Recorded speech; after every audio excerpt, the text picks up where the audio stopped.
पत्रकार साथ खड़ा रहा। हम तो इंतजार में रहेगा जयपुर का न्योता आएगा, हम तो इंतजार में थे। जब से निकला हूँ जनता के बीच में है, आप लोगों के साथ हूँ। आ जाइए। आज आप जो पूछोगे सब खूब टाइम लूँगा आज आपको।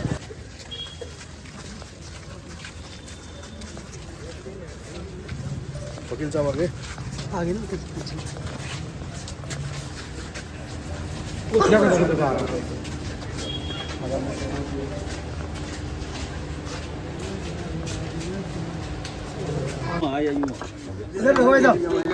ये बाहर निकाल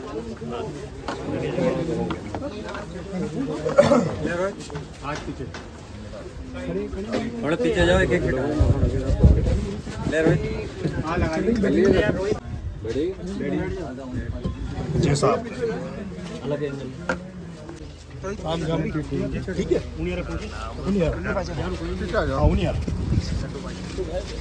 ठीक है, सब लोग आमंत्रित हो जी। और बिस्तर लेके आना, बोरी बिस्तर दो। मैंने कल जब प्रेस कॉन्फ्रेंस की तो मैंने कह दिया कि समरावता परिकरण और ये जेल यात्रा मेरा पुराना अध्याय हो गया। मैं नए अध्याय की शुरुआत कर रहा हूं, जो है जन क्रांति यात्रा, जिसके मुद्दे ही बहुत बड़े हैं। वो ऐसी जन क्रांति यात्रा है, जब अन्ना हजारे देश की राजधानी दिल्ली में जब अनशन पर बैठे थे, तब देश में एक भूचाल आया था। लोगों ने सोचा था कि देश में लोकपाल होगा, भ्रष्टाचार खत्म होगा, लेकिन कुछ नहीं हुआ। लेकिन नरेश मीणा को अगर राजस्थान की जनता ने आशीर्वाद दे दिया तो नरेश मीणा भ्रष्टाचार को खत्म कर रहेगा। बहुत मजबूत हो गए। उनको जब तक ये जनता हराएगी नहीं, तब तक पार्टियां उन्हीं को टिकट देती रहेगी। इसलिए उनको हराना भी चाहिए। और दूसरा, अभी हो सकता है परिसीमन हो जाए, परिसीमन लागू हो जाए। 48 से 50 सीट राजस्थान में बढ़ सकती है। लोकसभा की कुछ सीटें राजस्थान में बढ़ सकती है। इस जन क्रांति यात्रा में आप देखना, मैं मौका दूंगा, मैं सबसे कम बोलूंगा। मेरे साथ चलने वालों को, जो नए जनप्रतिनिधि गांव के ग्रामीण परिवेश के लोगों को हम इस यात्रा में बोलने का मौका देंगे, जहां भी बोलने का चांस आएगा। और इसमें अगर हमें कोई अच्छे लोग मिले, अच्छे वक्ता मिले, क्योंकि राजनीति में अच्छा बोलने वाला, मेहनत करने वाला, जुनून जिद्दी वाला व्यक्ति चाहिए। अगर हमें अच्छे मौके वाले अच्छे लोग मिलेंगे, छात्र राजनीति से आने वाले, गांव ग्रामीण से आने वाले, तो उन सभी लोगों को मैं आगे बढ़ाने का प्रयास करूंगा। और एक विशेष प्रयास मेरा ये रहेगा, आज मेरे को भगवान की दया से, आपके आशीर्वाद से, मीणा समाज का विशेष आशीर्वाद मुझे मिला हुआ है। लेकिन मैं चाहता हूं उस समाज का रचनात्मक पॉजिटिव फायदा मैं दूसरे समाजों को भी दूं। और वो इस तरह से कि मेरे साथ कोई अल्पसंख्यक वर्ग का व्यक्ति अगर मेरे साथ मेहनत कर रहा है, उसको मैं चुनाव लड़ाऊं और मेरे समाज से उसकी मदद कराऊं। कोई दलित समाज से आने वाला व्यक्ति, कोई गुजर समाज, जाट समाज, अन्य समाजों के व्यक्ति कोई चुनाव लड़ रहे, अच्छे लोग, कोई ब्राह्मण समाज में अच्छा व्यक्ति है, कोई राजपूत समाज में अच्छा व्यक्ति है, कोई भी जो अच्छा व्यक्ति है, जो मेरे विचारों को सहमत हो, उन व्यक्तियों को हम चाहते हैं कि उनको विधानसभा में उतारें। और मैं अपील करूं कि ऐसे लोगों को मेरा समाज मदद करे। अब वो जातिवाद, इनसे ऊपर उठकर ऐसी छवि में मेरे समाज की बनाना चाहता हूं, जिसको सारे समाज स्वीकार करे। जैसे मैंने कहा, आज भी कंजर समाज, सांसी समाज, इनको लोग अच्छी नजर से नहीं देखते, वैसे राजस्थान में मीणा समाज को भी लोग अच्छी नजर से नहीं देखते। ये मैं मानता हूं, खुद महसूस करता हूं। मैं चुनाव लड़ा हुआ हूं, पंचायत राज मैंने देखा हुआ है, कई बार जाता हूं, लोग कहते हैं भाई साहब आप में कोई कमी नहीं है, अच्छा बोलते हो, मेहनत करते हो, लोगों के दुख दर्द को अपने सीने में सजोकर रखते हो। लेकिन उसके बाद भी हमें डर लगता है कि अगर आप एमएलए बन गए तो ये जो मीणा समाज के लोग हैं हमें लठ मार देंगे, हमें ये कर देंगे, वो कर देंगे। मैं चाहता हूं इस समाज को, मैं मीणा समाज को बौद्धिक करवाना चाहता हूं, मानसिक रूप से मजबूत करना चाहता हूं।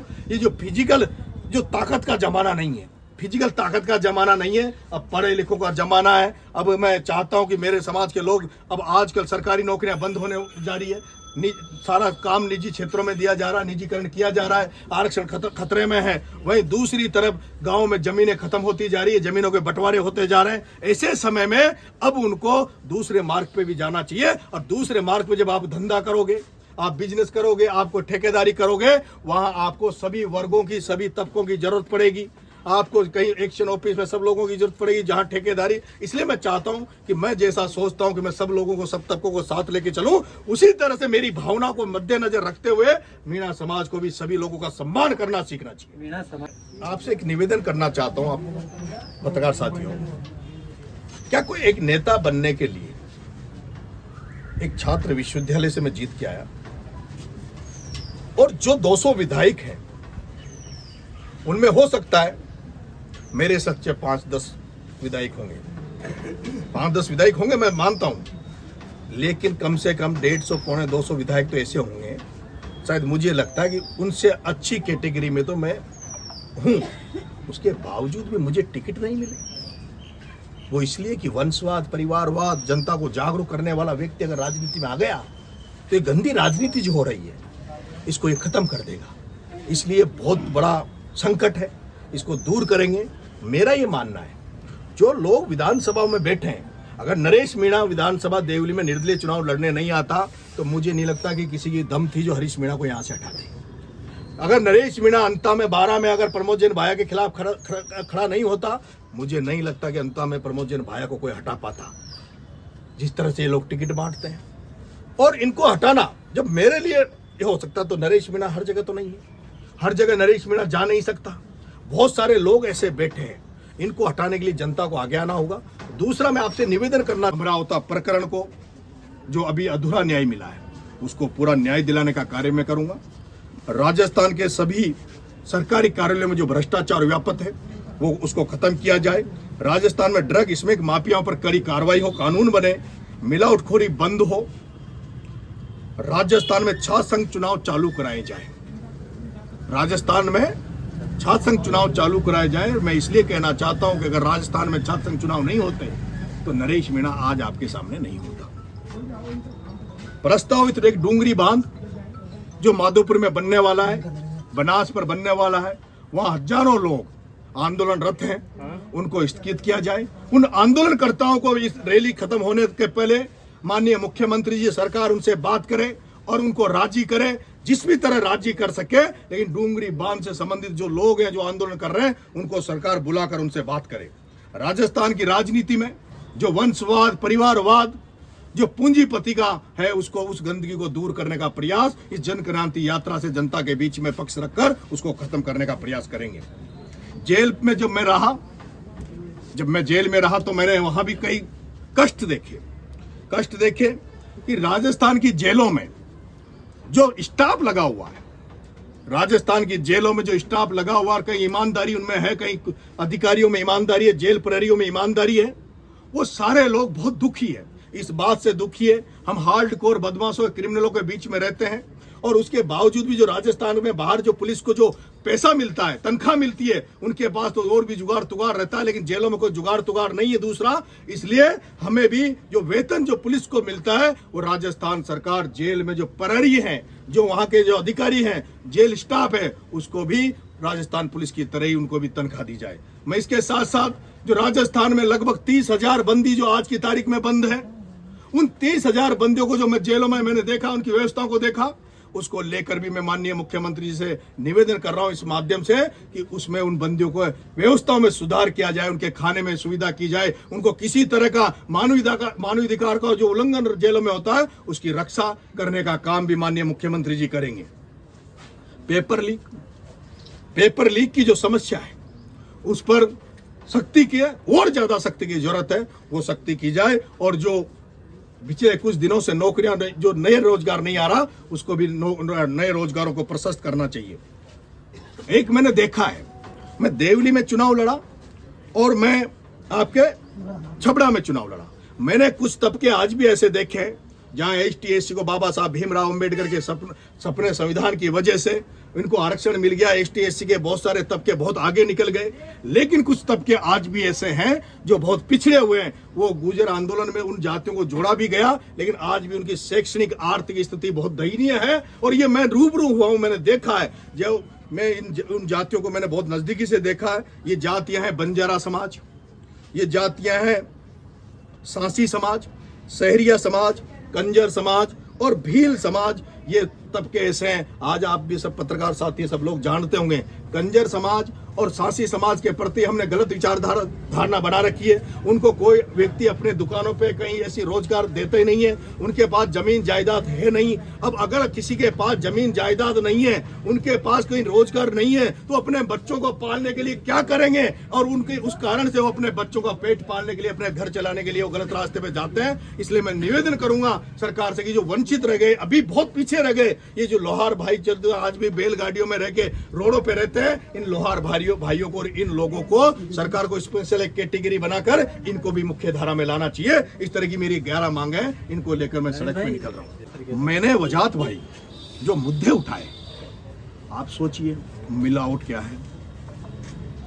एक टाइम था जब पंजाब से कैंसर की ट्रेनें भर भर के आ रही थी। आज मैं आपको कहना चाहता हूं कि पंजाब की जनता जागी है, नेताओं ने नहीं, सरकारों ने नहीं।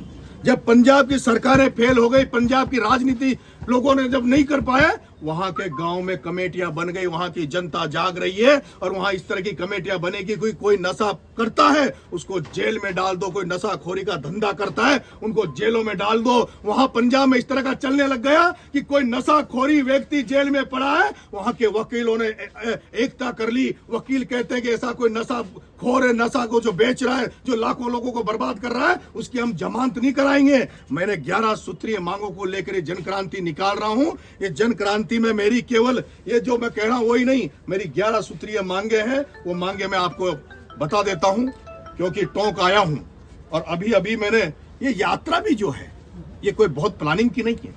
मैंने कल इसकी घोषणा करी थी और अचानक से परसों रात को जब मैं सो रहा था, मुझे लगा कि अब मुझे सड़क पे निकलना चाहिए, जनता के बीच में जाना चाहिए। अचानक से मैंने खुद के मन में ठाना और अचानक से एक बैनर बना के पिंक सिटी प्रेस क्लब में आपके साथियों के साथ जाके मैंने इसकी घोषणा करी है। और इतने कम समय में मैं जा रहा हूं इसको लेकर 12। अब मेरे को कितनी जनता जनार्दन आशीर्वाद देगी ये उसके ऊपर है, क्योंकि मैं जेल से निकला हूं, मेरे पास फोन है नहीं, मैं लोगों से संपर्क कर नहीं पा रहा। जो सोशल मीडिया से लोगों के पास जानकारी जा रही है, जो मीडिया के साथी मेरे जो जानकारी भेज रहे हैं, उसी माध्यम से जनता के बीच में जानकारी जा रही है। अब कितना आशीर्वाद मिलेगा ये जनता के ऊपर है। लेकिन मेरी ये यात्रा है वो 11 सूत्रीय मांगों को लेकर रहेगी।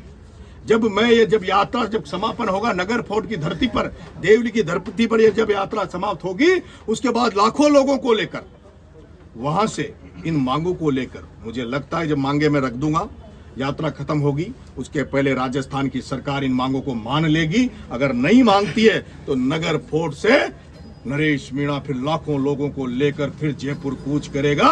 एक ऐसी राजस्थान में क्रांति आएगी जो लोग सोच नहीं सकते। कई साथी कह रहे हैं जन क्रांति को लेकर कई सारी बातें राजनीतिक तौर पे कर रहे हैं, कई मेरा आकलन कर रहे हैं। मैं उनसे कहना चाहता हूं, जिसने इंकलाब का नारा दे दिया हो, जिसने भगत सिंह को अपना आदर्श मान लिया हो, उसके बारे में छोटा सोचना बंद कर दो। नरेश मीणा उस कुर्बानी को देने के लिए तैयार है जो कुर्बानी इसके लिए दी जाएगी। सामाजिक कार्यकर्ता का चोला पहनना चाह रहा हूँ। मैं जिस घर में पैदा हुआ हूं, उस घर में कहा गया, मुझे सिखाया गया, पूत सपूत तो क्यों धन संचय, पूत कपूत तो क्यों धन संचय। मैं उसी रास्ते पे हूं, एक पटेल के घर में पैदा हुआ हूं, मैं वो संस्कार जानता हूं। मैंने कभी राजनीति एक जनसेवा का जो माध्यम होता है, इसलिए मैंने राजनीति को चुना था। लेकिन आज राजनीति जनसेवा का माध्यम नहीं बना। आज जो राजनीति में सफेद पोस्ट जो राजनेता बैठे हैं, वो उन गुंडों से भी खतरनाक है जो बंदूक लेकर सड़क पर लोगों को लूटते हैं, लोगों की जेबें काटते हैं। उनसे भी ज्यादा गुंडे से सफेद पोस्ट राजनेता हो गए जो बजरी के नाम पर बनासों नदियों को खा रहे हैं, जो राजनेता भ्रष्टाचार में लिप्त है, जो राजनेता थानों से बंदियां लेकर थानेदार लगाते हैं, जो राजनेता एसडीएम कार्ड में एसडीएम को पैसा लेके लगाते हैं, जो राजनेता जो विधानसभा विधायक बनकर लोकसभा में पहुंचकर जो राजनेता जो ये दावा करते हैं कि हम गरीब को गणेश मानकर पूजा करेंगे, वो राजनेता आज अपना फंड भी बांटते हैं, तो वो भी कमीशन देकर सरपंच और पंचायतों में फंड बांटते हैं। उसके खिलाफ अब मैंने जन सेवा के आगे निकला हूं। जनता किधर मुझे ले जाएगी ये जनता के ऊपर था। राजस्थान के अंतिम बॉर्डर पे स्थित झालावाड़ जिले की मनोर थाना और छबड़ा जो विधानसभा है, उसके बॉर्डर पे जो स्थित है कामखेड़ा बालाजी, वहां से 21 तारीख को सुबह में 12 बजे चालू करूंगा। और वो ये यात्रा जन क्रांति यात्रा वहां से छबड़ा विधानसभा, मनोर थाना से छबड़ा विधानसभा, छबड़ा से अटरूबारा विधानसभा, अटरूबारा से सांगोद विधानसभा, लाडपुरा विधानसभा होती हुई कोटा पहुंचेगी। कोटा से ये लालसोट रोड पर लग के लालसोट, गंगापुर, पूर्वी राजस्थान, धौलपुर, अलवर, दौसा, इन सारे क्षेत्रों को कवर करती हुई जयपुर होते हुए चाकसू, निवाई, टोंक होते हुए इसका समापन मैं जो करूंगा वो इसी देवली उनियारा की धरती पर करूंगा, उसी नगर फोर्ट में करना चाहता हूं जहां जब मैं जेल में था मेरी रिहाई के लिए लाखों लोगों ने वहां पर जो रैली की थी, वहां पर जो महापंचायत की थी, उसी जगह मैं इस रैली का समापन करना चाहता हूं। और उस दिन चाहता हूं कि उस दिन जब इस रैली का समापन हो तो मैं चाहता हूं कि जो लोग जो मेरे आंदोलन में मेरे को छुड़ाने के लिए प्रयास कर रहे थे, आंदोलन की तैयारी कर रहे थे, जो लोग नरेश मीणा की रिहाई के बाद में जेल में आकर नरेश मीणा को आशीर्वाद देना चाह रहे थे, उन लोगों से मैं कहना चाहता हूं नरेश मीणा की जो अकेले की रिहाई के लिए जब लोग आप आंदोलन कर रहे थे, तो अब नरेश मीणा इस राजस्थान के लाखों लोग, करोड़ों लोगों की शारीरिक स्वास्थ्य को लेकर, उनके आने वाले भविष्य के बच्चों के भविष्य को लेकर ये नरेश मीणा सड़कों पर निकल रहा है। अब ये नरेश मीणा का आंदोलन नहीं है, ये पूरे राजस्थान के सर्व समाज, सारी बुद्धिजीवियों का आंदोलन है। इसमें सारे लोग शामिल हो जाओ। मैं कहना चाहता हूं अन्ना हजारे का आंदोलन का तो दुरुपयोग कर लिया गया होगा, लेकिन नरेश मीणा की जन क्रांति में अगर राजस्थान की जनता ने आशीर्वाद दिया, आप जैसे बुद्धिजीवी लोगों ने, पत्रकारों ने, वकीलों ने, जो भी राजस्थान में तबके हैं उन्होंने आशीर्वाद दिया, तो इस जन क्रांति का फायदा बरसों हजारों सालों तक इस राजस्थान को मिलेगा। इसलिए मैं जन क्रांति यात्रा निकाल रहा हूं। 90-90, 100-100 साल के बुजुर्ग हमें गाँवों में देखने को मिलते थे, लेकिन आज 70 साल से ऊपर कोई बुजुर्ग हमें गाँव में देखने को नहीं मिल रहे। इसका कारण है मिलावटी का दौर। और ये मिलावट केवल खाद्य पदार्थों में नहीं है, इससे शारीरिक नुकसान ही नहीं हो रहा, इससे देश भी खोखला हो रहा है। ये मिलावट राजनीति में भी है, ये मिलावट हर जगह फैल गई है। उस मिलावट को खत्म करने के लिए नरेश मीणा जन क्रांति यात्रा पे निकल रहा है। इसके अलावा मेरे बहुत सारे मुद्दे हैं। जो भ्रष्ट सिस्टम हो गया, चारों तरफ भ्रष्टाचार फैला हुआ है चारों तरफ, और वो भ्रष्ट अधिकारी, भ्रष्ट कर्मचारी जो भ्रष्टाचार में लिप्त है, उनको कहीं से कहीं राजनीतिक संरक्षण मिलता है। उस राजनीतिक गंदगी जो फैल गई है, इन सब चीजों को, बड़े इन मुद्दों को लेकर जनता के बीच में जाऊंगा, जनता को जगाने का प्रयास करूंगा और एक कोशिश करूंगा कि अब जनता को अपने हाथ में नेतृत्व लेना होगा। जनता को केवल वोट देने तक सीमित नहीं होना होगा, बल्कि जनता को अब खुद जागरूक बनना पड़ेगा, जनता को सतर्क होना पड़ेगा, जनता को ये पहचानना पड़ेगा कि जिस नेताओं को वोट देकर विधानसभा, लोकसभा में भेजते हैं, अब उस जनता को ये तय करना होगा कि अगर उन्होंने गलत लोगों को अब तक वोट दिया, गलत लोगों को विधानसभा, लोकसभा में भेजा है, तो अब उनको वो वोट ना दे, उनको माला नहीं पहनाए, अब उनको तमाचा मारें, उनका स्वागत मालाओं से ना करें, उनका स्वागत जूतों की मालाओं से करें। अब जब तक जनता नहीं जागेगी, जब तक जनता में क्रांति नहीं आएगी, तब तक इस देश का सुधार नहीं हो सकता। कई आंदोलन हुए, कई धरने प्रदर्शन हुए, अन्ना हजारे दिल्ली में आंदोलन करके बैठा, उसके अलावा भी आंदोलन हुआ, लेकिन देश की दशा कुछ नहीं सुधरी। प्रधानमंत्री बदल गए, सब कुछ हो गया, लेकिन फिर भी देश की व्यवस्था ही नहीं सुधरी। इसलिए जो भगत सिंह ने कहा कि राजनीति को धर्म से अलग रहना चाहिए, धर्मनिरपेक्ष देश रहना चाहिए, समाज नीति इस देश में होनी चाहिए, उस भगत सिंह के मार्ग पर नरेश मीणा निकला है। कितनी सफलता मिलेगी, कितने आशीर्वाद मिलेगा, ये जनता जनार्दन के ऊपर है। लेकिन मैं तो मेरे ईमानदारी से, ईमान के साथ इस जन यात्रा को निकाल रहा हूँ। ये जन यात्रा, ये जमानत मिली, आप बाहर आए, किस तरीके का लोगों से प्यार मिला है और अब आगे क्या रहेगा? माननीय न्यायालय ने मुझे आज की तारीख में थाने पर पेश होने के लिए और कोर्ट में आज मुझे तारीख दी थी, जिस पर मैं अभी नगर फोर्ट थाने जाकर अपनी हाजिरी देकर अब माननीय कोर्ट में अपनी उपस्थिति दर्ज कराने आया हूँ। और माननीय कोर्ट ने मुझे अगली तारीख 6 अक्टूबर को दी है। जेल से आने के बाद माननीय न्यायालय की आदेशों की पालना के तहत मैंने रिहाई के दिन, आप लोगों को भी उस दिन मैं सॉरी मांगता हूँ, उस दिन मैं बाइट नहीं दे पाया था और जनता से भी मैं उस दिन कुछ कह नहीं पाया था। लेकिन मेरा ये मन था कि मैं जेल से निकलने के बाद सबसे पहले छबड़ा विधानसभा और देवली विधानसभा के डोर टू डोर जाकर, घर जाकर वहाँ के लोगों को धन्यवाद ज्ञापित करूं, उनसे उनका आभार व्यक्त करूं, उन्हें इस बात का धन्यवाद दूं कि जिस नरेश को राजनीतिक पटल पर राष्ट्रीय पार्टियां देख नहीं रही थी, नजरअंदाज कर रही थी, उस नरेश को राजनीति में और जो सामाजिक क्रांति नरेश मीणा करना चाहता है, उस सामाजिक क्रांति में भी इस कद पर बिठा देना ताकि जनता मुझे एक जिम्मेदार व्यक्ति के रूप में देखे। उसके लिए मैं छबड़ा और देवली विधानसभा की जनता को, जनार्दन को बहुत बहुत धन्यवाद देता हूं कि आज जो नरेश है वो उनकी वजह से है। और उनके बाद में जब मैं जेल गया, जेल जाने के बाद जो पूरे राजस्थान के लोगों का आशीर्वाद मुझे मिला, जनता का आशीर्वाद मुझे मिला, आप पत्रकार भाइयों का भी आशीर्वाद जो मुझे मिला, उसके लिए मैं पूरे राजस्थान की जनता का और आप लोगों का भी आभार व्यक्त करता हूं। ये जो मेरा प्लान था कि मैं जेल से निकलते ही छबड़ा और देवली उनियारा की प्रत्येक गांव में जाकर प्रत्येक घर टू घर मिलकर धन्यवाद दूं, अब जब मैं जेल से निकला हूं और मैं देख रहा हूं कि पूरे राजस्थान की जनता ने जिस तरह से मुझे आशीर्वाद दिया है, उससे ऐसा लगता है मुझे कि मैं छबड़ा और देवली उनियारा के साथ साथ मैं पूरी राजस्थान का भी, पूरी राजस्थान की जनता को सड़कों पर जाकर, पैदल चलकर, नंगे पैर चलकर उन सबको आभार व्यक्त करूं, उन सबके दर्शन करूं, उन सबका आशीर्वाद लूं। हजारों गांवों में जो मेरे बोर्ड लगे, उन सबका आशीर्वाद लेने भी मैं निकलूं। और ये जो इसको लेकर और राजस्थान की कुछ बड़े मुद्दों को और समस्याओं को लेकर मैंने अब एक जन क्रांति यात्रा की पहल राजस्थान में की है। एक ऐसी पहल है, ये पहल उसी तरह की है जिस तरह से देश को आज़ाद कराने के लिए भगत सिंह और महात्मा गांधी ने की थी। जहां एक तरफ भगत सिंह ने क्रांतिकारी इंकलाब का नारा दिया, वहीं दूसरी तरफ महात्मा गांधी ने सत्याग्रह का अपनाकर इस देश को आज़ाद कराया।